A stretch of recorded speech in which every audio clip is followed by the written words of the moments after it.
들어가도록 하겠습니다. 예.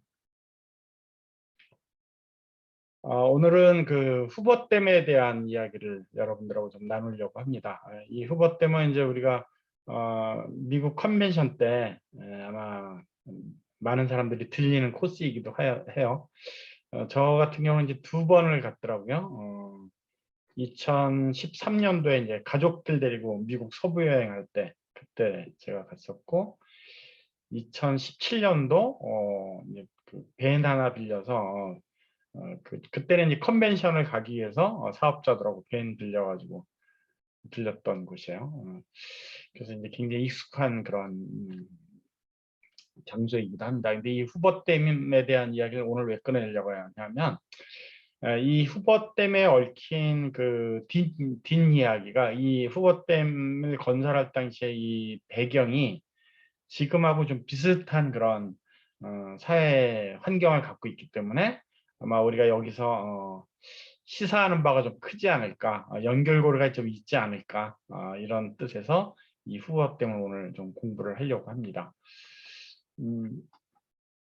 이게 이제 후보댐 그 전경이에요. 하늘에 위성에 하늘 위에서 찍은 사진이고, 이 바로 옆에 이제 그 지도처럼 나온 것은 위성에서 찍은 사진이에요. 미드호라는 그 미국의 후보댐 때문에 생긴 콜로라도 강물이 갇혀서 생긴 그 저수지입니다. 이 호수인데, 후보댐이 지금 어디 있냐면 이 조그맣게 보이는 이게 이제 바로 이 후보댐이에요.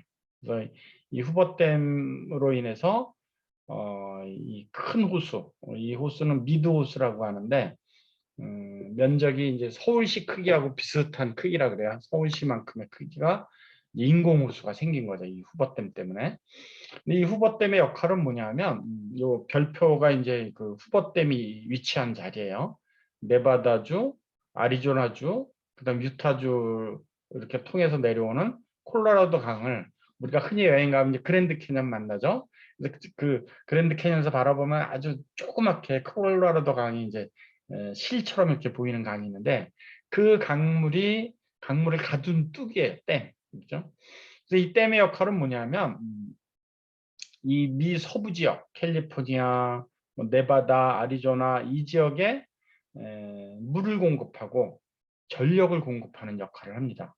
그러니까 이 캘리포니아나 특히 우리가 자주 가는 샌프란시스코, 뭐 로스앤젤레스 여기는 사막지대예요.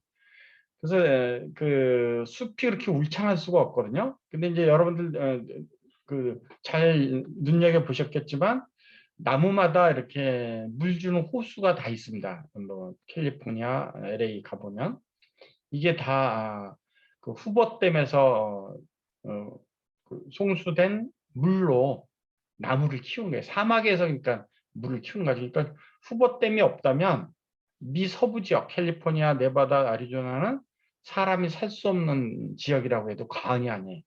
특히 우리가 자주 들리는 이 라스베가스라는 그 도시, 컨벤션, 카지노로 유명한 이 라스베가스라는 도시는 절대적으로 후보댐이 없으면 인간이 살 수 없는 사막입니다. 사막. 근데 우리가 이게 이제 벨라지오 호텔의 그 분수쇼를 하늘에서 찍은 건데, 이 분수도 다 후보댐의 물이에요.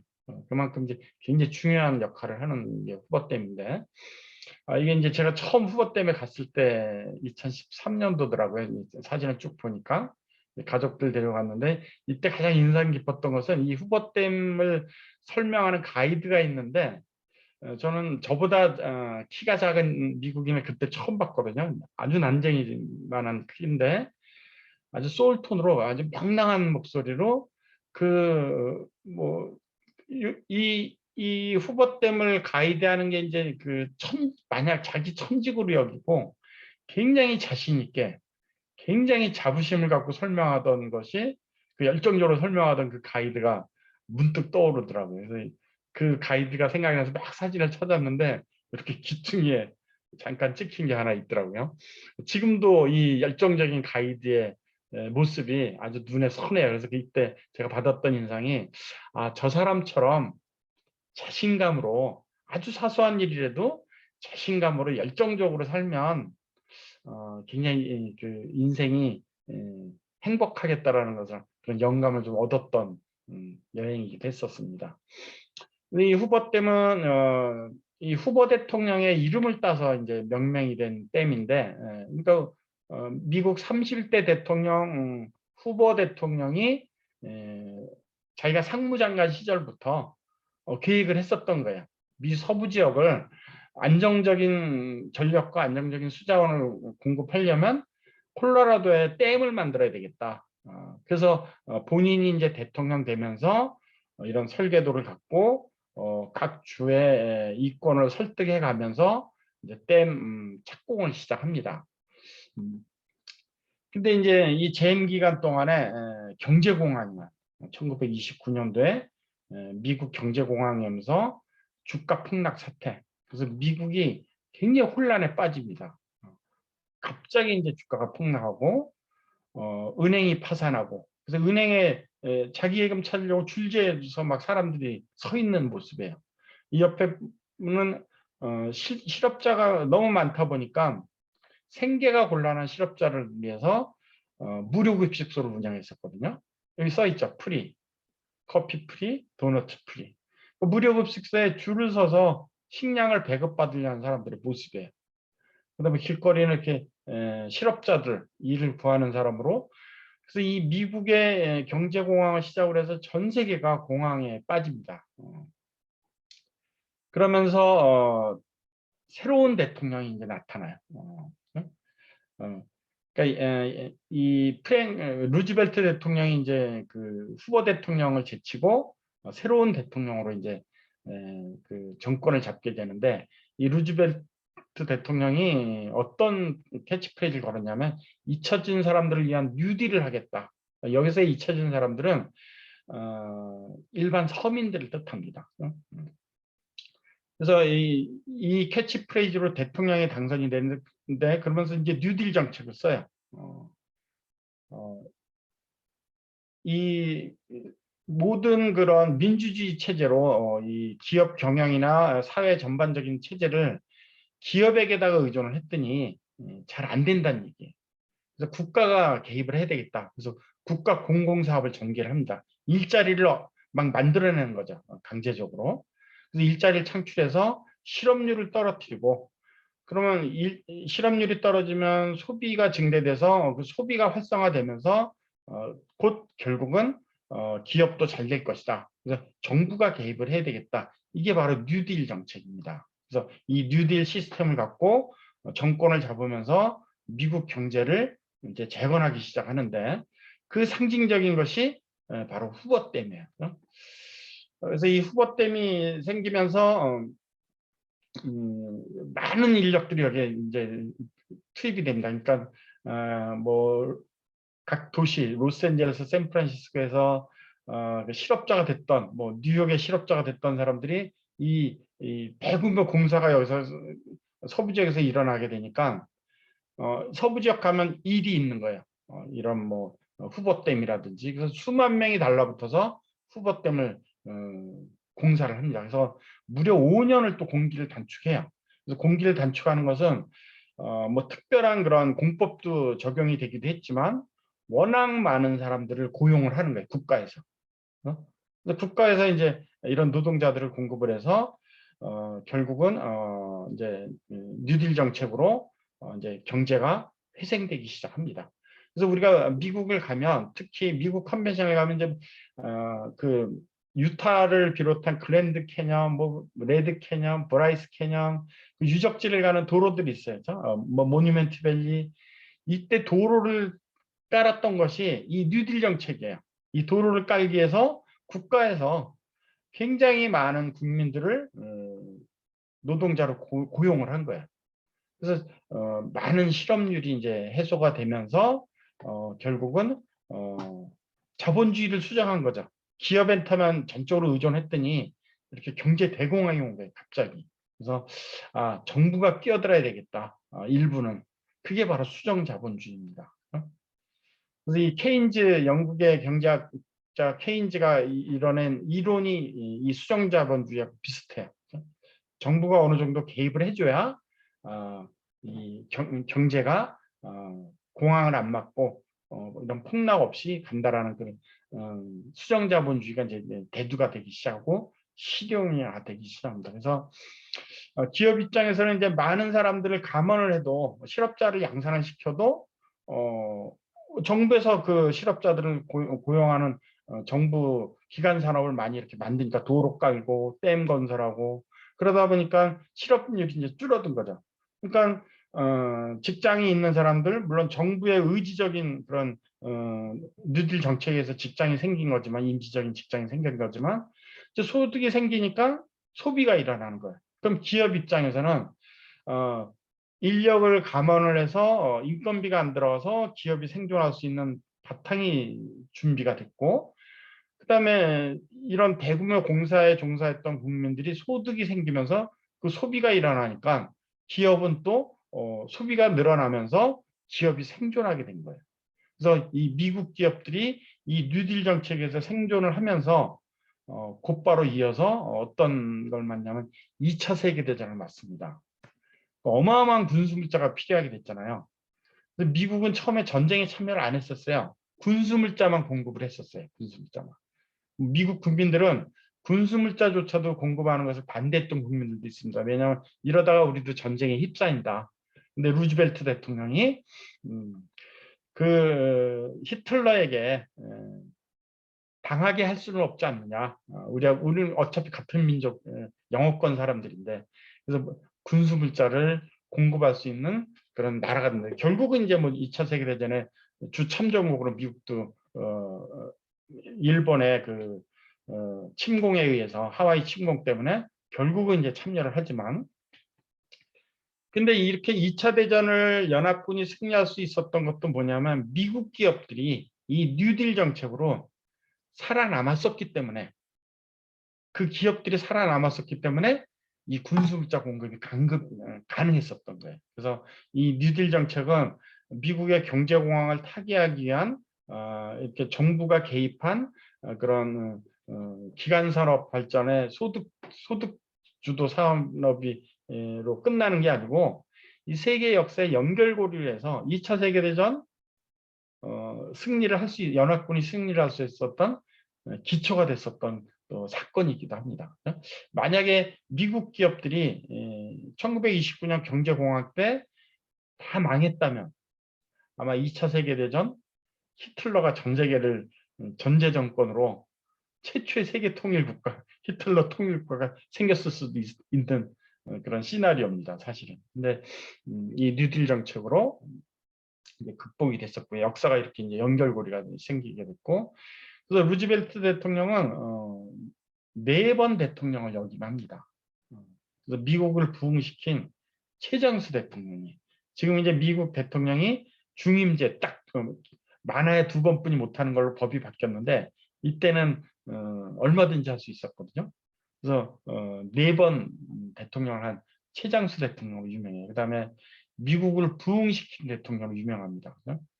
가장 존경받는 인물, 미국을 창업한 개국한 제퍼슨 초대 대통령, 그다음에 노예를 해방시킨 링컨 대통령, 그다음에 미국을 부흥시킨 루즈벨트 대통령, 이 3명의 대통령이 가장 존경받는 미국 대통령입니다.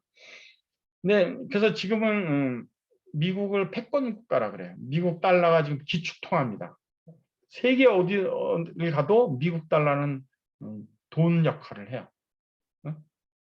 기축통화예요.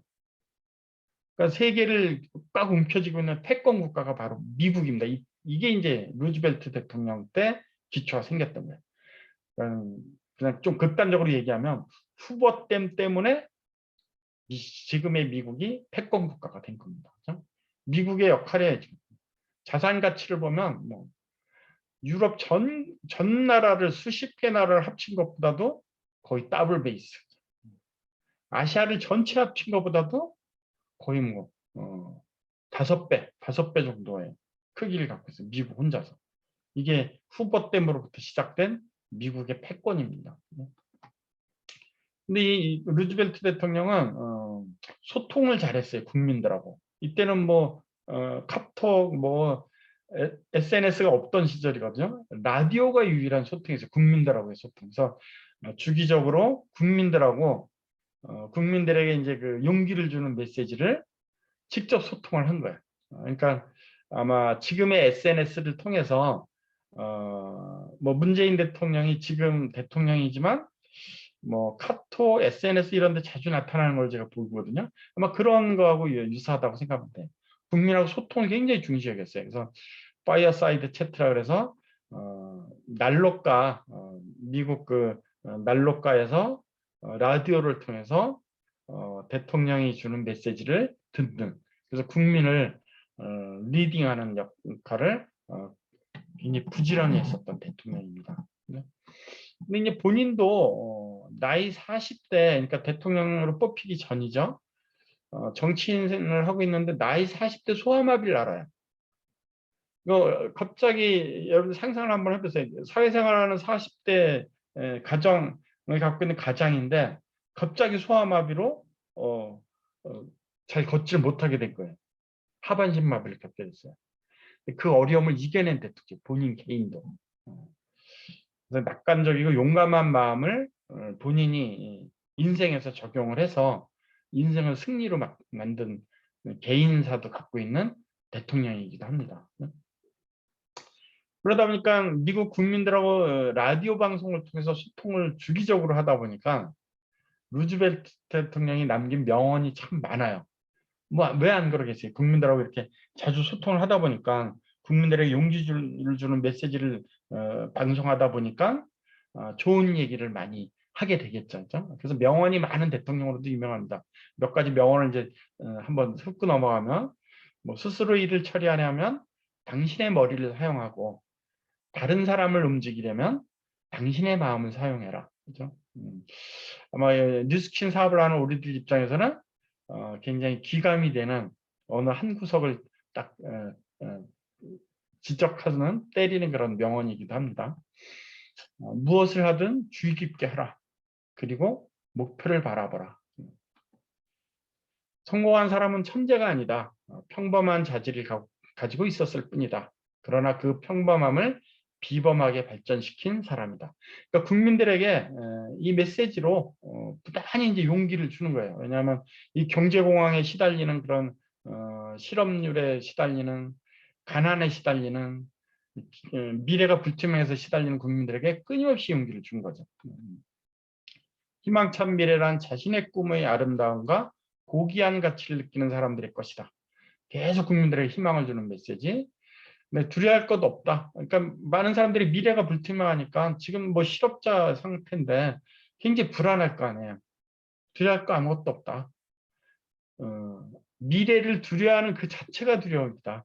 그런 두려움을 갖지 말아라. 이렇게 끊임없이 용기를 주는 거죠. 그래서 이 후보됨을 상징하는 미국의 재건이, 이 루즈벨트 대통령이 4번 대통령을 하면서 지금의 패권 국가가 이제 기틀이 만들어진 건데, 근데 가장 제가 감명 깊게 감동이 오는 그 루즈벨트 대통령 명언은 바로 이겁니다. 나는 7번 넘어지고 8번 일어났다. 본인이 뭐 어떤 7번을 넘어졌는지는 뭐 제가 세세하게 이제 모르겠지만, 그 중에 하나는 아마 나이 40대 갑자기 소아마비를 알아서 하반신 마비가 됐을 때, 휠체어를 탄 대통령으로 유명합니다. 하반신 마비가 됐을 때 아마 얼마나 절망이었을 거였어요. 그걸 딛고 결국은 일어나서 대통령이 당선이 되고, 그것도 최장수 대통령 4번이나 당선이 되고, 지금의 미국의 패권 국가, 결국은 2차 대전도 승리를 이끈 세계적인 지도자가 바로 이 루즈벨트 대통령입니다.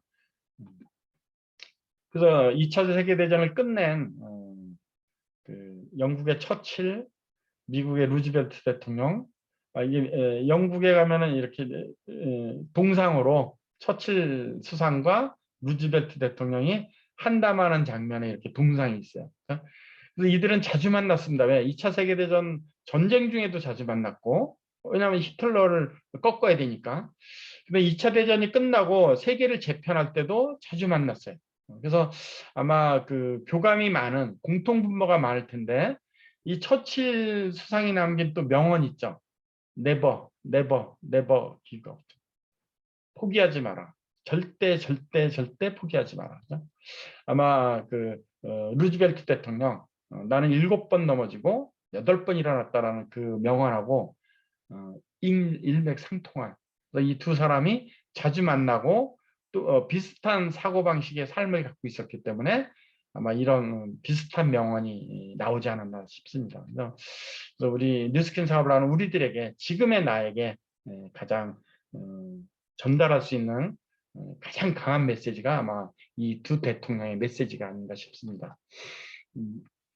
제가 여러분들하고 주민문학을 꾸준히 하는 가장 큰 목적, 뉴스킨이 캐치프레이즈 걸고 있는 가장 아름다운 나를 구축하는 때 일조하기 위해서 제가 이 시간을 여러분들하고 함께하고 있는데 오늘 후보댐 이야기로 통해서 후보댐으로 시작된 미국의 패권까지 지금도 미국은 패권 국가입니다. 언제까지 패권을 차지할지 모르겠지만 지금도 그 기초가 바로 이 후보댐 미국 국민들을 용기를 준 루즈벨트 대통령이 시작한 이 후보댐 뉴딜 정책에서부터 그 실마리를 찾을 수 있는데 우리들의 그 뉴스킨의 실마리 가장 아름다운 나 오늘 아름다운 나는 결국 큰 그룹을 만드는 나라는 겁니다.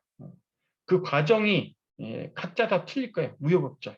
루즈벨트 대통령이 7번 쓰러졌고 나는 8번 일어났다라고 강조할 정도로 아마 여러분들도 지금도 쓰러지고 있고 앞으로도 쓰러지는 사건이 많이 있을 겁니다. 근데 결국은 여러분들이 큰 그룹을 만드는 여러분이 된다라는 그런 자신감, 두려움 없는 자신감을 갖는다면 아마 뉴스킨이 걸고 있는 가장 아름다운 나가 완성되지 않을까 싶습니다. 여러분 오늘도 화이팅 하시고 희망찬 하루 한 주 보내시기 바라겠습니다. 경청해 주셔서 감사합니다. 선생님 잘 감사합니다. 들었습니다, 사장님. 감사합니다. 네. 감사합니다. 예. 감사합니다. 네. 감사합니다. 좋은 하루 되세요. 예, 좋은 하루 보내세요.